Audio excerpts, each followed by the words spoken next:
Hello सभी को बहुत बहुत नमस्कार, बहुत बहुत स्वागत करता हूँ आप सभी लोगों का मेरे यूट्यूब चैनल पे। मैं हूँ डॉक्टर सचिन शर्मा और मैं आज भी आपके लिए लेके आया हूँ एजुकेशनल वीडियो।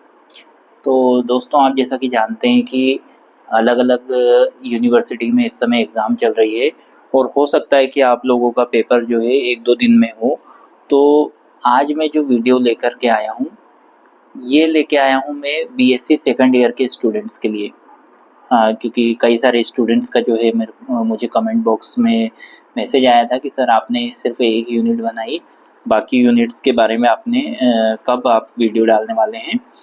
तो सबसे बड़ी बात ये है कि इस समय मुझे टाइम नहीं मिल पा रहा है, पर मैं कोशिश कर रहा हूँ कि आप लोगों को इतना मार्गदर्शन तो दे दूँ कि आप अच्छे से एग्ज़ाम दे पाएँ। एटलीस्ट उसमें जो है आपको ये पता रहे कि आपके सिलेबस में कैसे क्या आपको आंसर तैयार करना है और कैसे क्या आपको कंप्लीट करना है। और साथ ही एक गुड न्यूज़ भी आप लोगों को देना चाहूँगा कि अब आप जो है मेरे वीडियोस पे आप चाहें तो सुपर थैंक्स, सुपर लाइक वगैरह भी कर सकते हैं। ये ऑप्शन भी आपको वीडियो पे ज़रूर मिलेगा। तो जैसा कि आप जानते हैं कि ये मैं जो वीडियो लेके आया हूँ, यहाँ पे लिखा हुआ है क्लियरली बीएससी सेकंड ईयर के ऐसे स्टूडेंट्स जिनने मेजर में जो है बॉटनी लिया है। तो आज जो मैं आप लोगों के लिए वीडियो लेके आया हूँ, ये है बीएससी सेकंड ईयर के ऐसे स्टूडेंट जिनका major second paper industrial botany है या माइनर में उनको इंडस्ट्रियल बॉटनी है। तो उन स्टूडेंट्स के लिए ये वीडियो है, क्योंकि जैसा कि आप जानते हैं कि ये वीडियोस एमपी में या फिर आउट ऑफ एमपी भी देखा जाता है, इसलिए मैं ये सब चीज़ें आपको डिस्कस करता हूँ तो बताता हूँ। क्योंकि कई बार क्या होता है कि सिर्फ बरकतुल्लाह यूनिवर्सिटी ही नहीं, कई अदर यूनिवर्सिटीज़ के स्टूडेंट्स भी जो है वीडियोस को देखते हैं और उनके कमेंट्स आते हैं कि क्या ये उनके यूनिवर्सिटीज़ में भी ये चीज़ लागू है। तो एमपी की जितनी भी यूनिवर्सिटी है वो न्यू एजुकेशन पॉलिसी के अंतर्गत आ रही हैं। तो सभी दूर जो है उनने मेजर माइनर ओपन इलेक्टिव अलग अलग सब्जेक्ट्स बच्चों ने जो है चुने हुए हैं। तो हम वीडियो को स्टार्ट करते हैं। जैसा कि आपको दिख रहा है कि यूनिट 2, फर्स्ट यूनिट का मैंने डिटेल्ड वीडियो बनाया था क्योंकि फर्स्ट यूनिट आपकी थोड़ी सी बड़ी है और उसमें जो है थोड़ा डिस्क्रिप्शन ज़्यादा है, तो मैंने उसके बारे में बनाया था। अब जो आपकी बाकी की second, third, fourth and fifth जो यूनिट्स हैं, ये यूनिट इतनी ज़्यादा डिटेल्स वाली तो नहीं है, इनको बस आपको एक बार समझना है। तो हर एक टॉपिक को इतने शॉर्ट ड्यूरेशन में समझा पाना तो मुश्किल है, पर मैं आपको गाइडेंस ज़रूर दूंगा हर एक टॉपिक के बारे में कि आपको कैसे पढ़ना है, कैसे क्या आपको उसको समझना है। तो आइए डिस्कस करते हैं हम सेकंड यूनिट को। तो सेकंड यूनिट में आपको ये 4 चीज़ें पढ़नी है। कौन कौन सी चीज़ें हैं ये है एक तो पत्तियों के उपयोगी उत्पाद, यूटिलिटी प्रोडक्ट ऑफ लीफ। उसके बाद में चाय उद्योग या टी इंडस्ट्री। उसके बाद में है पत्तियों से प्राप्त तेल उद्योग, मतलब कि लीफ ऑयल इंडस्ट्री।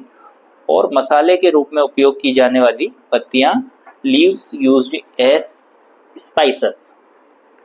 तो जैसा कि आप जानते हैं, ये जो आपके टॉपिक्स हैं ये कहीं ना कहीं आप इनके बारे में भली भांति परिचित है। कैसे परिचित है कि आप जानते हैं कि जैसे पहला टॉपिक है, पहला टॉपिक आपका क्या है कि पत्तियों के उपयोगी उत्पाद। तो पत्तियों के उपयोगी उत्पाद मतलब कि पत्तियों से क्या क्या उत्पाद बनते हैं, क्या क्या चीज़ें बनती हैं, इसके बारे में तो आप जानते हैं। तो मैं एक एग्जाम्पल के तौर पे आपको बता देता हूँ कि जैसे कि हम बात अगर करें कि पलाश का पेड़ देखा है आपने।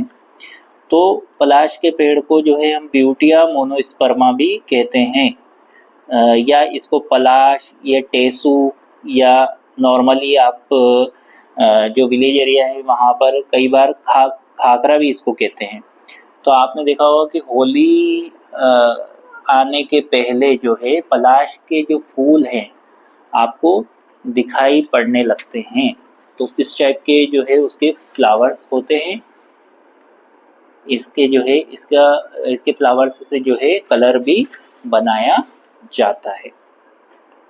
तो हम यहाँ पर एग्जाम्पल के तौर पे जैसे कि आपको आता है, अगर मान लीजिए क्वेश्चन आ गया कि पत्तियों के उपयोगी उत्पाद के बारे में बताइए। तो पत्तियों के उपयोगी उत्पाद के बारे में अगर आपसे पूछ लिया जाता है तो आपको बहुत सारी पत्तियां हैं जिनके अलग अलग उत्पाद बनते हैं, पर जैसे कि हमने एग्जाम्पल के तौर पे मान लीजिए पलाश की बात कर दी अभी जिसकी हम बात कर रहे थे, तो आपको ये याद रहना चाहिए। आंसर लिखने का तरीका बता रहा हूँ मैं आपको कि पहले तो आपको क्या करना है, जब आंसर लिखेंगे तो पलाश के बारे में अगर लिख रहे हैं तो उसका बॉटनिकल नेम लिखना रहेगा आपको। बॉटनिकल नेम जब आप लिखेंगे तो आपको ये लिखना है कि इसका बॉटनिकल नेम है ब्यूटिया मोनोस्पर्मा। आंसर को शुरू करने के पहले इस तरीके से अगर लिखेंगे तो ये आपके लिए बहुत ही फायदेमंद होगा, क्योंकि चेक करने वाले को ये लगेगा कि हाँ ये स्टूडेंट जो है डिटेल में पढ़ के आया है।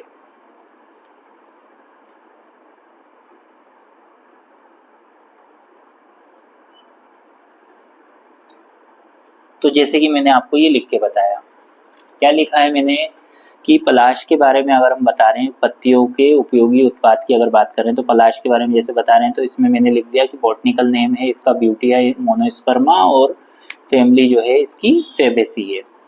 तो अब जब आप इसके बारे में अगर आप बता रहे हैं तो थोड़ा बहुत कैसा रहता है पेड़ इसके बारे में आप बता सकते हैं। बाकी अगर केवल आपसे उपयोग पूछा है तो सिंपल सी बात है, उपयोग अगर पूछा है तो आपने पलाश का नाम लिखा, बॉटनिकल नेम लिख दिया, फैमिली लिख दी और सीधा आप उसके उपयोग जो है बता सकते हैं। कि जैसे कि पलाश का जो पेड़ है वो बहुत सारे उपयोग में आता है। इससे औषधि निर्माण भी होता है, रंग अबीर भी बनता है, पत्तल दोने भी बनते हैं, कागज इत्यादि ये सभी चीजें बनती है। तो और उसके साथ में औषधि की तरह अगर बात की जाए तो ये anti diarrhoeal, anti dysenteric, purgative, anthelmintic गुणों के रूप इसमें देखने को मिलते हैं। तो कहने का मतलब ये है कि डायरिया, डिसेंट्री वगैरह जो पेट से संबंधित जो डाइजेशन प्रॉब्लम होती है उससे संबंधित इसकी जो पत्तियां हैं उनका उपयोग आता है, कि मतलब मेडिसिनल पर्पज से इसको उपयोग में लिया जाता है। और इसके जो फूल रहते हैं उनसे जो है रंग तथा बीज से अबीर बनाया जाता है। तो मतलब कि पलाश के जो फूल हैं उससे रंग बनता है तथा बीज से जो आपका जो अबीर होता है वो बनता है। फिर इसकी जो छाल रहती है उससे क्या बनता है, रेशे से, छाल के जो रेशे रहते हैं उससे दरी बनाई जाती है। और पलाश का प्रयोग जो रहता है ये सौंदर्य प्रसाधन सामग्री तैयार करने में भी किया जाता है। उसके बाद में पलाश की जो पतली डालियां रहती है उनको उबालकर कत्था भी बनाया जाता है। और पलाश की जो लकड़ी रहती है उसको जलाकर कोयला भी बनाया जाता है। और पलाश के गोंद का प्रयोग भी कई रूप से किया जाता है। उसके बाद में इसकी पत्तियां कैसी रहती है, बायोडिग्रेडेबल रहती है, मतलब कि जैव निम्नीकरण। तो क्या होता है, इससे अगर अपन दूने पत्तल बनाते हैं इसकी पत्तियों से तो वो अच्छी रहती है। पत्तियां जो है प्राकृतिक जीवाणुरोधी भी होती है और एंटीसेप्टिक गुण तो इसमें होते हैं जो उनसे खाने को एक स्थायी और स्वस्थ विकल्प बनाते हैं। और पत्तल पर भोजन के अनगिनत फायदे भी होते हैं। जिन पत्तियों से पत्तल बनते हैं उनमें अनगिनत औषधि गुण भी होते हैं, मतलब मेडिसिनल वैल्यू भी होती है। तो कहा जाता है जैसे कि पुराने टाइम पे जो है आपने देखा होगा कि पुराने टाइम पे क्या होता था, पुराने टाइम पे जो है दूने पत्तल में जो बनते थे, दूने पत्तल काय के बनते थे, पत्तियों के बनते थे, पौधों की पत्तियों के। अब दूने पत्तल काय के बनने लगे। कई जगह जैसे कि आप लोग ऑर्डर करते हैं, फूड ऑर्डर करा दो या फिर कहीं पे तो प्लास्टिक के जो है उसमें आपको खाना, गरम खाना रख के देते हैं। कई बार आपने देखा होगा कि जो दूने पत्तल जो है वो प्लास्टिक मटेरियल के बन रहे हैं। उसके बाद में पन्नी की कोटिंग है, गरम पन्नी की कोटिंग लगी हुई है और उसके ऊपर जो है आप गरम खाना रख के खा रहे हैं।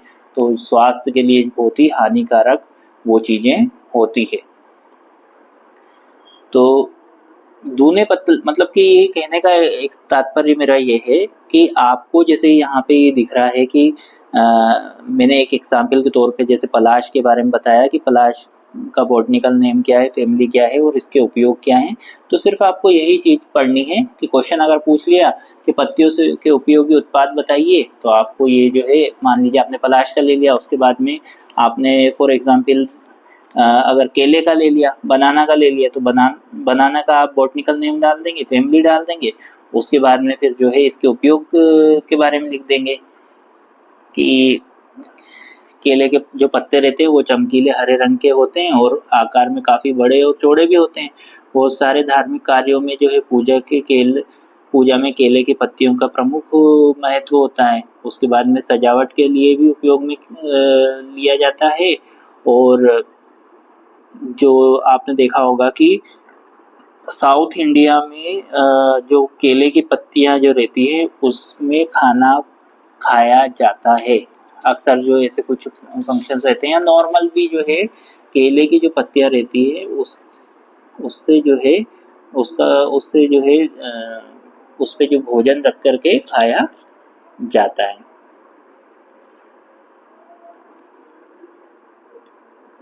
उसके बाद में केले की पत्तियों का उपयोग वस्तुओं को पैकेज करने तथा कई बार क्या सिगरेट के रेपर के रूप में भी प्रयोग में किया जाता है। बारिश से खुद को बचाने के लिए भी केले की पत्तियों का प्रयोग छतरियों के रूप में भी किया जाता है। और इसके कुछ औषधीय गुण भी होते हैं, इस वजह से इसको जो है इसकी जो पत्तियां रहती है उनमें जो है एंटीऑक्सीडेंट पाए जाते हैं जिस जो पार्किंसन जो बीमारी रहती है उसको रोकने में मदद करती है। उसके बाद में इसकी इसी तरह से इनकी जो पत्तियां रहती है बनाना की उसको इन पत्तियों की जो राख को पानी में मिलाकर पीने से पेट खराब होने या दस्त होने पे भी उपचार मिलता है या फिर इसमें भी फायदा मिलता है। इको फ्रेंडली होती है, रिसाइक्लेबल होती है, मतलब कि ये जो पर्यावरण के लिए अनुकूल होती है, इससे कुछ भी प्रॉब्लम नहीं होती है। तो मैंने आपको जो है मैं इस समय आपको एक एक लाइन नहीं बता रहा हूँ, मैं इस समय आपको एक आइडिया दे रहा हूँ। आपको ये आइडिया प्राप्त करके आंसर लिखने और कैसे पढ़ना है इसका तरीका जो है मैं आपको बता रहा हूँ, क्योंकि आपकी एग्ज़ाम कई स्टूडेंट्स का कहना है क्योंकि 2 दिन बाद एग्ज़ाम है, 1 दिन बाद 2 दिन बाद अलग अलग यूनिवर्सिटी में अलग अलग टाइम टेबल शेड्यूल है। तो इस वजह से इतनी जल्दबाजी में एक एक लाइन नहीं पढ़ाई जा सकती, क्योंकि ये साल भर का सिलेबस है। अभी हम कोशिश कर रहे हैं कि हमको एग्ज़ाम में जो है परफॉर्मेंस देना है। तो आपका जैसे ये तो हो गई पत्तियों के उपयोगी उत्पाद, मैंने लिखने का तरीका बता दिया आपको। उसके बाद में आपसे अगर क्वेश्चन आता है कि चाय उद्योग के बारे में बताइए, अगर डिटेल्ड क्वेश्चन आता है कि चाय उद्योग क्या होता है, तो उसमें आपको जो है पूरा का पूरा कि भाई चाय की खेती कैसे की जाती है, और उसके बाद आपको बताना है कि कौन कौन सी तरह की जो है चाय होती है, चाय के केमिकल गुण क्या रहते हैं, ये सारी चीज़ें आपको इसमें बतानी रहेगी। तो मान लीजिए जैसे कि चाय के बारे में बात की जाए, तो चाय का जो आपका टी इंडस्ट्री की अगर बात की जाए, तो नॉर्मली जो चाय रहती है उसका जो बॉटनिकल नेम है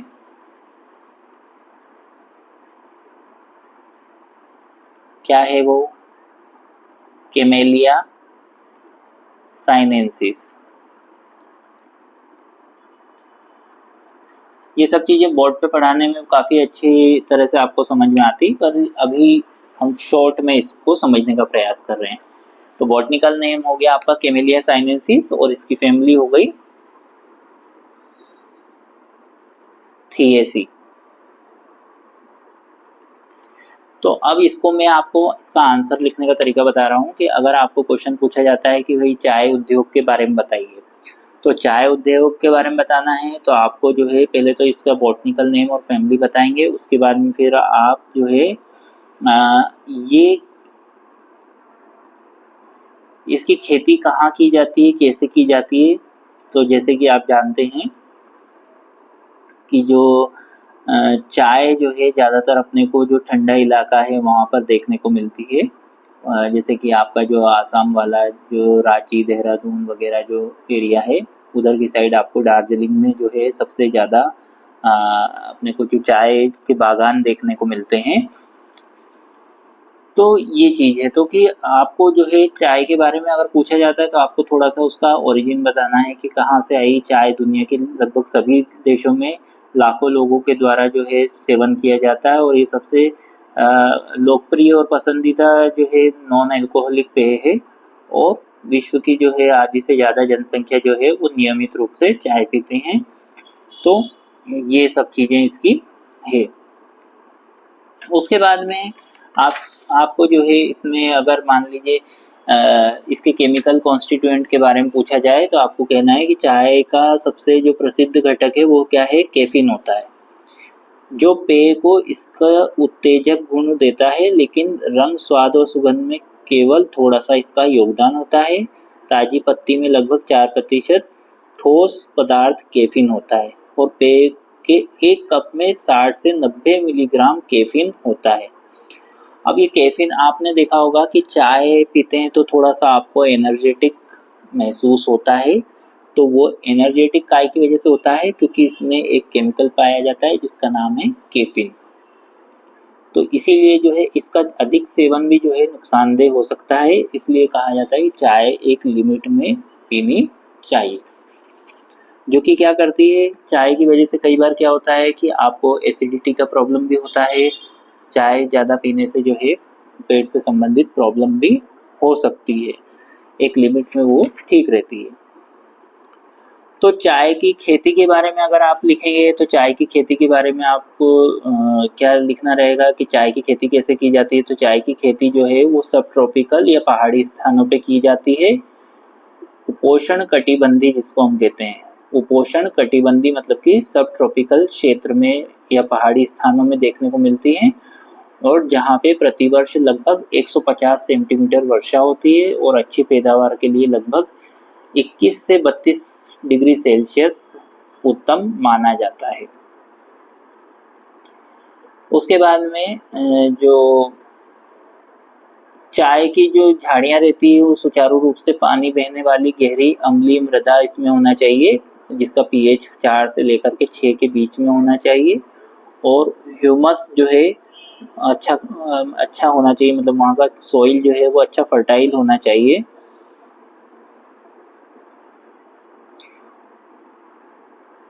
उसके बाद में ये जो चाय के पौधे रहते हैं इनको अधिक नाइट्रोजन की आवश्यकता होती है, इसलिए अगर लेग्यूमिनस जो वृक्ष रहते हैं उसकी छाया में अगर इसको लगाया जाता है तो ये अधिक तेजी के साथ में बड़ी होती है। तो ये मैं आपको कुछ कल्टीवेशन चाय की खेती का बता रहा हूँ कि चाय की खेती के जो है कैसा स्थान चाहिए रहता है। ये आप जिस भी बुक से पढ़ रहे होंगे तो उसमें आपको आसानी से मिल जाएगा कि चाय की खेती करने के लिए आपको क्या क्या चीज़ों की कैसे कैसे आपको करनी रहती है। उसके बाद में उसकी छटाई करना पड़ती है। चाय के पौधे का उचित आकार को बनाए रखने के लिए उसकी छटाई उसके विकास के लिए एक अनिवार्य हिस्सा है। तो ये सब चीज़ें आपको उसमें करनी रहती है, छटाई करनी रहती है, फिर उसकी तुड़ाई होती है, प्लकिंग होती है जिसको हम कहते हैं। तो छटाई मतलब इंग्लिश में कहते हैं प्रूनिंग, और तुड़ाई मतलब कहते हैं अपन उसकी प्लकिंग। उसके बाद में आपको ये भी बताना है कि जो चाय है वो मेनली 3 प्रमुख प्रकार की चाय तैयार की जाती है। कौन कौन सी चाय होती है? एक तो आपकी ब्लैक टी होती है जिसको फर्मेंटेड की टी भी कहते हैं, किण्वित चाय या काली चाय। उसके बाद में हरी चाय या अकिण्वित चाय, ग्रीन या नॉन फर्मेंटेड, और एक होती है अलोंग या अर्ध किण्वित चाय। तो चाय जो है उसकी प्रोसेसिंग या चाय का संसाधन तथा विभिन्न प्रकार की अगर चाय की बात करें तो आपको 3 प्रकार की चाय मैंने बताई है। एक तो ग्रीन टी बताई है, एक ब्लैक टी बताई है, और एक ओलोंग टी। तो आपको इनके बारे में देखना रहेगा कि ये तीनों प्रकार की जो चाय रहती है इनमें आखिरकार क्या डिफरेंस रहता है,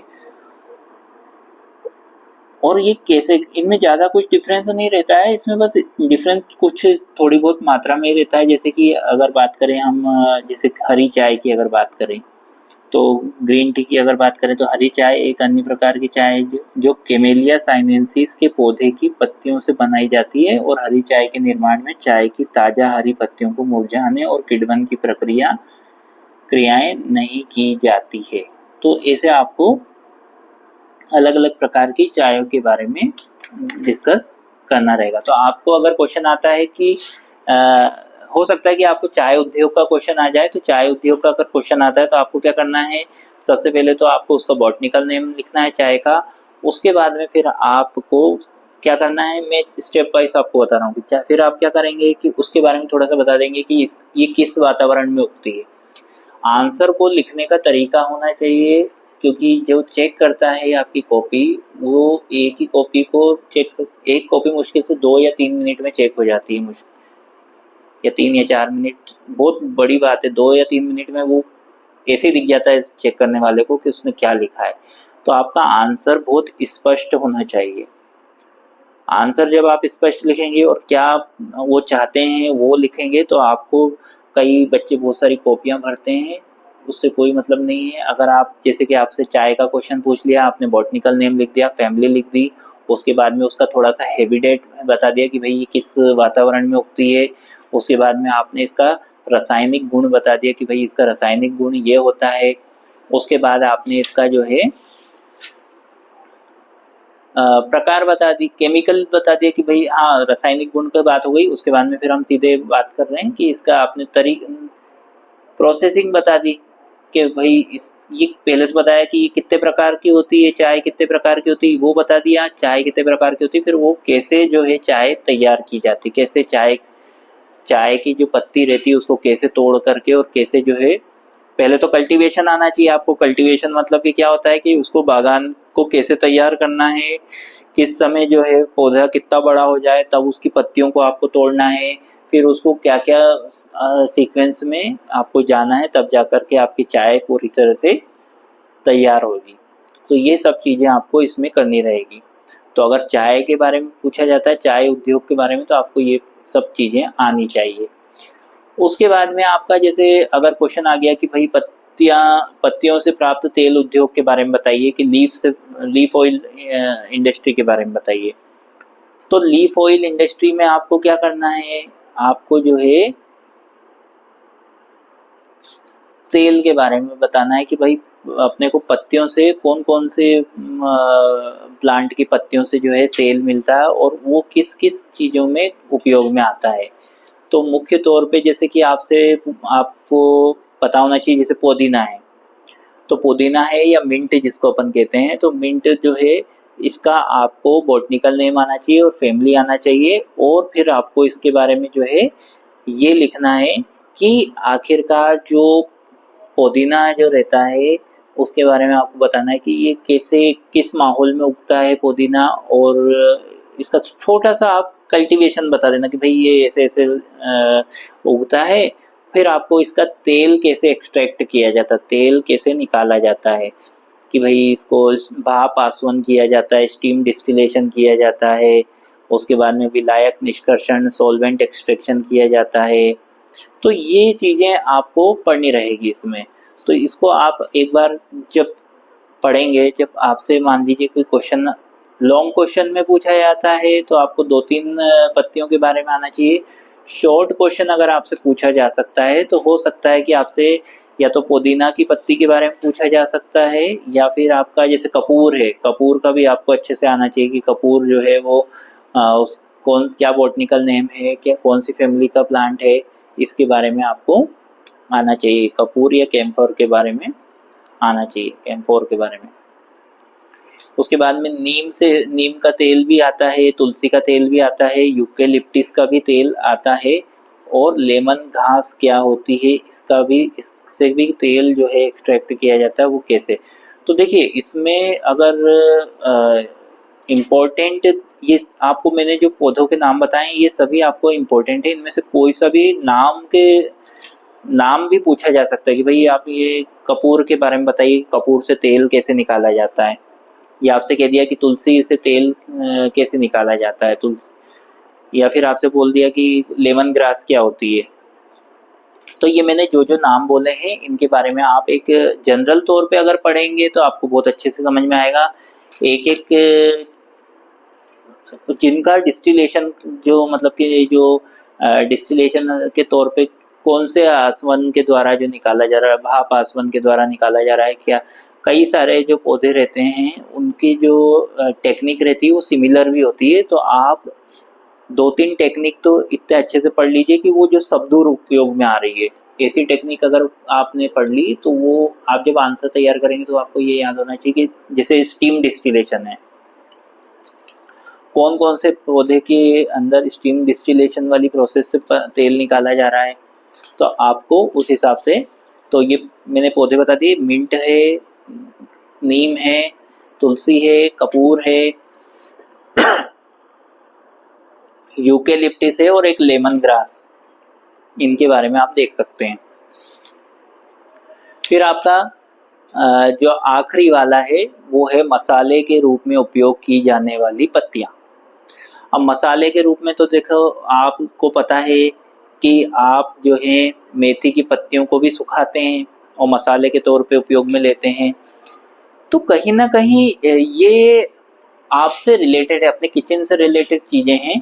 तो ये आपको काफी हद तक इनके बारे में आप जो रूटीन चीजें हैं वो तो आपको पता है, बस आपको क्या चीज नहीं पता है, जैसे कि आपका ये पत्तियों से प्राप्त तेल उद्योग के बारे में बात करें तो आपको क्या चीज पे कंसंट्रेट करना है कि लीफ ऑयल इंडस्ट्री का आता है। तो आपको बस ये याद रखना है कि कौन कौन सी पत्तियों से तेल निकलता है और कौन कौन सी विधियों के द्वारा निकलता है। जो विधि सिमिलर पड़ रही है उसमें थोड़ा बहुत ही अंतर है तो उस विधि को आवश्यक तौर पे कर लीजिए। तो आप मेरे हिसाब से तो आप अगर एक एक विधि भी अगर इन सब पौधों के बारे में जो मैंने नाम लिए इनके एक एक विधि को भी अगर कर लेंगे तो आप बहुत अच्छे से आंसर तैयार हो जाएगा। अगर आप चाहते हैं कि कम टाइम पे आप आंसर तैयार करें, क्योंकि परीक्षा मान लीजिए 2 दिन के अंदर ही है, तो अपने को अगर तैयार करना है तो अपन हर एक विधि तो नहीं कर सकते। तो हम बेटर ये रहेगा कि हम मान लीजिए 3 विधि दे रखे तो कम से कम एक विधि को पढ़ लें अच्छे से कि ये विधि के द्वारा होता है, और वही विधि अगर दूसरे पौधे में भी इस्तेमाल हो रही है तो ये तो बहुत ही अच्छी बात है कि आप वहाँ भी उसको उपयोग में ले सकते हैं। क्योंकि अगर एक पौधे के बारे में पूछेगा तो उसमें आप वो विधि तो लिख ही देंगे। तो मसालों के तौर पे अगर यूज की जाने वाली पत्तियों की बात की जाएगी तो आपको पता है कि कसूरी मेथी जो रहती है आपकी वो, उसके बाद में आपका पुदीना भी मसाले के तौर पे इस्तेमाल किया जाता है। फिर करी पत्ता भी जो है आपका, मीठी नीम जिसको आप कहते हैं, मीठी नीम के बारे में भी तो ये मसाले के तौर पे इस्तेमाल की जाती है। तो देखिए सबसे अच्छी बात ये है कि आपको जहाँ प्रॉब्लम आ सकती है वो मैं बता देता हूँ कि आपको कहाँ की जगह पढ़ना ज़्यादा पड़ेगा। देखिए लीफ ऑयल इंडस्ट्री ये जो लिखा है, लीफ ऑयल इंडस्ट्री जो लिखा है, तो आपको इसको पढ़ना है। तो आपको क्या करना है, 4 या 5 प्रकार की जो मैंने आपको, जैसे नीम है, आपको मैंने तुलसी है, आपका कैम्फर है, ये ऐसे अलग अलग जो प्लांट है आपको पत्तियों के बारे में बताया था जिनसे तेल निकलता है।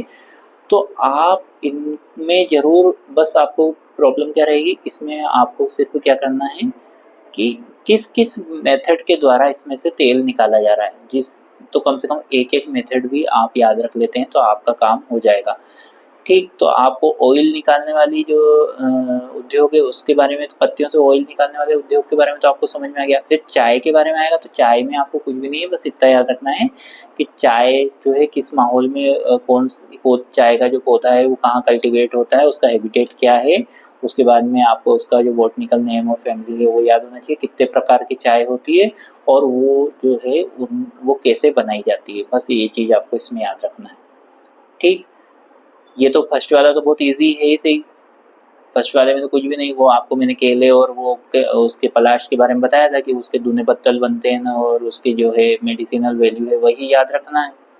उसके बाद में यहाँ मसाले के बारे में अगर बात की जाए तो मसाले वाले में तो आपको कोई ऐसा तो है नहीं कि कोई फैक्ट्री में कोई आपको स्पेशल प्रोसेस करवानी पड़ रही है कि डिस्टिलेशन की प्रोसेस हो रही है, ऐसा कुछ तो हो नहीं रहा है। मसाले की बात है तो मसाले के पत्तियों के मसाले काहे से बनते हैं, आपको पता है कि ज़्यादातर पत्तियों को सुखा करके ही मसाले के तौर पे इस्तेमाल किया जाता है। तो जैसे कसूरी मेथी है आपकी, उसके बाद आपका पुदीना है, उसके बाद कड़ी पत्ता है, मीठी नीम जिसको कहते हैं, प्याज है, उसके बाद में तो ये चीज़ें अब ये कैसे लगाए जाते हैं, अधिकतर स्टूडेंट्स आप में से ज़्यादातर जो है, और उसके बाद तेज पत्ता है। आपको जब ये क्वेश्चन पूछा जाता है मसालों के बारे में तो आपको सिर्फ इतना ध्यान रखना है, क्योंकि लगाने का तरीका आपको बस तो आता है मैक्सिमम जो एग्रीकल्चर से जुड़े होंगे तो। हाँ, तो आपको बस ये याद रखना है कि जो भी पौधे की आप बात करें उसके बॉटनिकल नेम और फैमिली आपको आनी चाहिए, और उसको मसाले के रूप में कैसे इस्तेमाल किया जाता है और इसको कैसे लगा कल्टीवेट खेती कैसे की जाती है एक बार पढ़ भी लेंगे अगर आपकी है भाई तेज पत्ता है, तेज पत्ते को जो है हम कैसे खेती करते हैं और कैसे तेज पत्ता यूज में आता है, तो उसमें ही आपका काम हो जाएगा। तो इस तरीके से आपको सेकंड यूनिट में करना था। अब मैं आपको बताता हूँ कि आपको थर्ड यूनिट में क्या चीजें हैं और थर्ड यूनिट को आपको कैसे तैयार करना है। तो थर्ड यूनिट की बात की जाए तो थर्ड यूनिट में आपको दे रखा है, पहला क्वेश्चन है पुष्पों के इत्र उत्पाद, परफ्यूम प्रोडक्ट्स ऑफ फ्लावर। तो ये तो बहुत ही अच्छा है कि ठीक है कि भाई आपके जो फ्लावर्स हैं उनसे कौन कौन से जो है परफ्यूम बनते हैं। तो परफ्यूम बनाने वाले जो फ्लावर हैं जैसे कि गुलाब का तेल है, तो गुलाब के तेल से कैसे गुलाब से जो है तेल कैसे निकाला जाता है उस विधि को आपको पढ़ना रहेगा।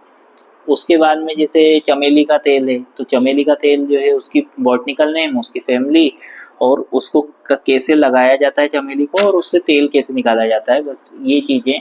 जैसे मेहंदी का तेल है तो मेहंदी के पौधे का बॉटनिकल नेम और उसकी फैमिली, और फिर बाद में आपको थोड़ा सा कल्टीवेशन बताना पड़ेगा कि इसको कैसे लगाया जाता है और उसमें से तेल कैसे निकाला जाता है, ये आपको पढ़ना रहेगा। तो इसमें जब आप फ्लावर के बारे में ये पुष्पों से इत्र उत्पाद के बारे में पढ़ेंगे तो आपको क्या करना है, एक तो इसमें जो है पुष्प, जो भी पुष्प आप पढ़ रहे हैं उसका फैमिली का नेम, बॉटनिकल नेम। उसके बाद उसमें आपको एक तो उसका कल्टीवेशन कि भाई उसकी खेती कैसे की जाती है, और दूसरी चीज़ है कि इसका जो तेल है वो इससे परफ्यूम जो है वो कैसे निकाला जाता है, कैसे बनाया जाता है, वो आपको करना रहेगा। तो इनमें से जो तेल निकलता है उसको परफ्यूम के तौर पे इस्तेमाल करते हैं। फ्लावर्स का जो तेल की तरह तेल जो मतलब फ्लावर का जो एक्सट्रैक्शन है उसी से जो है क्या होता है, इत्र बनता है। उसके बाद में आपका जैसे रंग उद्योग है, अब ये कलर इंडस्ट्री के बारे में पूछ लिया, तो कलर इंडस्ट्री के बारे में पूछ लिया तो आपको क्या है, फूड कलर कैसे बनते हैं इसके बारे में आपको आना चाहिए, होली के कलर कैसे बनते हैं इसके बारे में आपको आना चाहिए। उसके बाद में तो ये चीज़ें हैं कि होली का कलर जो रहता है वो कैसे बनाने का तरीका क्या है।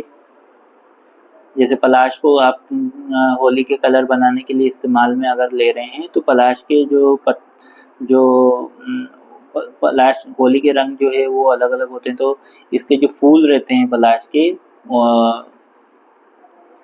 उससे कैसे जो है कलर बनाया जाता है। तो ये चीज़ें जो है आपको थोड़ा सा देखना पड़ेगा कि किस तरीके से जो है हम इसका कलर इंडस्ट्री में इस्तेमाल करते हैं। उसके बाद आता है आपका किडबन के लिए कच्चा माल, मतलब कि फर्मेंटेशन। तो आपको ये क्वेश्चन भी पूछा जा सकता है, फर्मेंटेशन क्या होता है। तो फर्मेंटेशन क्या होता है, अनाक्षी श्वसन से मिलती जुलती प्रक्रिया जिसमें विभिन्न कार्बनिक पदार्थ का सूक्ष्म जीवों की सक्रियता से विघटन होता है और सरल यौगिक बनते हैं। तो मतलब कि इसमें क्या होता है कि जो ऑर्गेनिक सब्सटेंसेस रहते हैं उसमें क्या होता है कि जो माइक्रो ऑर्गेनिज्म रहते हैं वो क्या करते हैं, इसको डिकम्पोज करते, तोड़ते हैं, मतलब कि उसको ब्रेक करते हैं और सिंपल सब्सटेंसेस में कन्वर्ट करते हैं। और गेल उसेक जो है उनको प्रथम व्यक्ति माना गया था कि उनने सबसे पहले इसमें फर्मेंटेशन की प्रोसेस की थी। तो जैसे कि आपसे मान लीजिए कि हो सकता है ये पूछ लें कि महुआ जो है, महुआ जो है एज ए रॉ मटेरियल अगर यूज़ करें फर्मेंटेशन के लिए तो जैसे कैसे काम आ सकता है, इससे जो है कैसे शराब वगैरह जो है कैसे महुआ से जो है बनता है। तो ये क्वेश्चन आपसे पूछा जा सकता है। तो मेरे हिसाब से तो हो सकता है कि आपसे फर्मेंटेशन का क्वेश्चन तो पूछ ही लें, क्योंकि ये थोड़ा सा इम्पोर्टेंट लग रहा है। और कलर इंडस्ट्री या फिर फ्लावर में से तो आपको पढ़ना तो सभी है, पर आपको थोड़ा सा ध्यान रखना है कि क्या पूछा जा सकता है। तो इसमें फर्मेंटेशन का ध्यान रखना है आपको, कलर इंडस्ट्री का भी ध्यान रखना है। उसके बाद में 4th यूनिट जो है वो आपकी jam, jelly, juice, sauce, pickles, ये सब चीज़ें कैसे बनती है, जैम कैसे बनता है। तो जैम आपने खाया होगा कि जैम जो है वो अलग अलग फलों का बनता है, जो कि आप काय में लगा के खाते हैं, जैम ब्रेड पे लगा करके खाते हैं।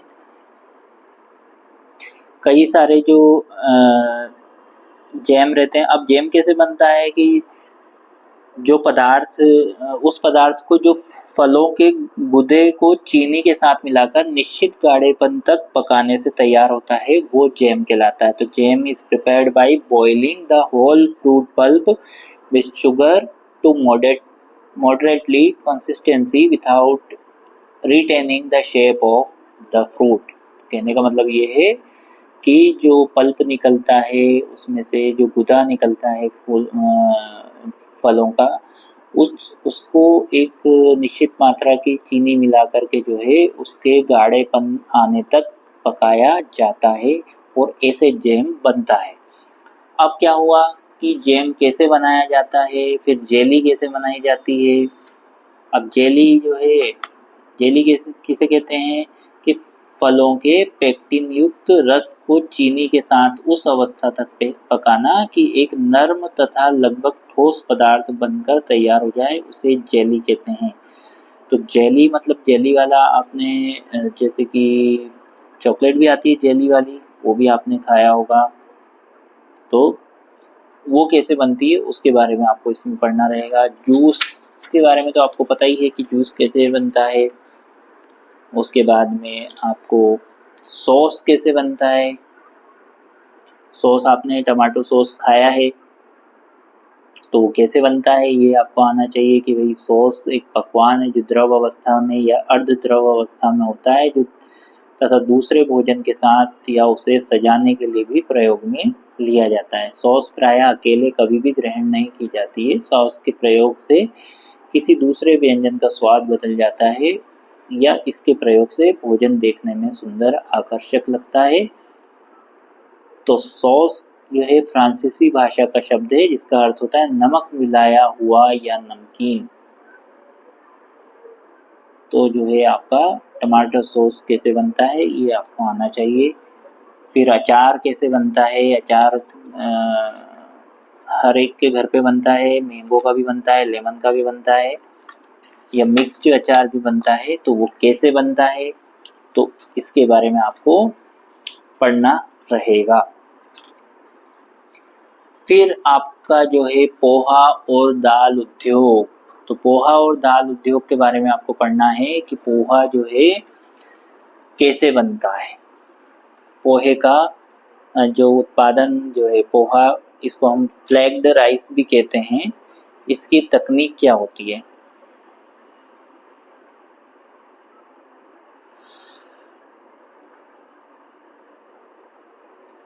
तो ये कैसे तैयार होता है पोहा, जिसे हम सिरा, चिरा, अवल के नाम से या कई नामों से भी जाना जाता है। तो भारतीय उपमहाद्वीप में ये उत्पन्न होने वाला चपटा चावल है। तो चावल को चटपटा करने से पहले हल्का उबाला जाता है ताकि इसे बहुत कम या बिना पकाए खाया जा सके। तो चावल के गुच्छे ठंडे या गर्म तेल में पकाने डालने पर फूल जाते हैं, क्योंकि वे पानी, दूध या किसी अन्य तरल पदार्थ को अवशोषित करते हैं। तो आपने पोहा तो खाया है। अब पोहा खाया है तो पोहा जो है वो बनता कैसे है उसके बारे में आपको आना चाहिए। तो उसका जो है प्रोसेस होता है, तो वो प्रोसेस आपको इसमें पढ़ना रहेगा। उसके बाद में आपको दाल जो उद्योग है, दाल कैसे तैयार की जाती है उसके बारे में पढ़ना रहेगा। फिर खाद्य तेल की अगर बात की जाए तो खाद्य तेल कौन से होते हैं। आप खाने में जो उपयोग में लेते हैं खाद्य तेल, जैसे कि आजकल कौन कौन से तेल आप खाने में उपयोग में लेते हैं? आप मूंगफली का तेल यूज़ में लेते हैं, आप सोयाबीन का तेल उपयोग में लेते हैं, आजकल राइस ब्रान ऑयल भी चल गया है, उसके बाद सूरजमुखी का तेल भी आप उपयोग में लेते हैं। तो आपको तेल उद्योग के बारे में बताना है कि ऐसे नाम से भी पूछा जा सकता है, पर आपको भले नाम से अगर नहीं पूछा जाए तो कम से कम आपको एक तरीका तो आना चाहिए हर एक इंडस्ट्री का, कि भाई ये इंडस्ट्री का एक तरीका तो कम से कम आपको आना चाहिए कि कैसे जो है ये काम करते हैं। अब एडिबल ऑयल इंडस्ट्री में खाद्य तेल के बारे में पूछा जाता है तो आपको कम से कम ये आना चाहिए कि ऑयल जो है वो कैसे निकाला जाता है, कि भाई उसकी सीड है, उसको पहले प्रेस किया, दबाया, फिर उसमें से जो है वो ऑयल जो है रिफाइंड ऑयल निकल के आया और उसको हमने जो है किस तरीके से इस्तेमाल किया, ये चीज़ इसमें आती है। उसके बाद आपका जो स्टार्च, ग्लूकोज और डेक्सट्रोज इंडस्ट्री के बारे में, तो ये देखिए इसमें आपको कैसे पढ़ना है इस यूनिट को। जैसे मैंने आपको अभी थर्ड यूनिट में बताया कि आपको ये फर्मेंटेशन, कलर इंडस्ट्री, थोड़ा इसको गौर से देख लेना। ऐसे मैंने यहाँ पे आपको बता देता हूँ। Jam, jelly, juice, sauce, pickles, ये तो आपको जहाँ तक है आता ही होगा कि कैसे बनता है, इसको एक जनरल आप स्टडी कर सकते हैं। पर आपको जैसे खाद्य तेल कैसे बनता है, पोहा और दाल इंडस्ट्री, उसके बाद में एक क्वेश्चन ऐसा डायरेक्टली ये पूरा का पूरा भी पूछा जा सकता है, पर हाँ हो सकता है कि आपके अथवा में कोई क्वेश्चन हो।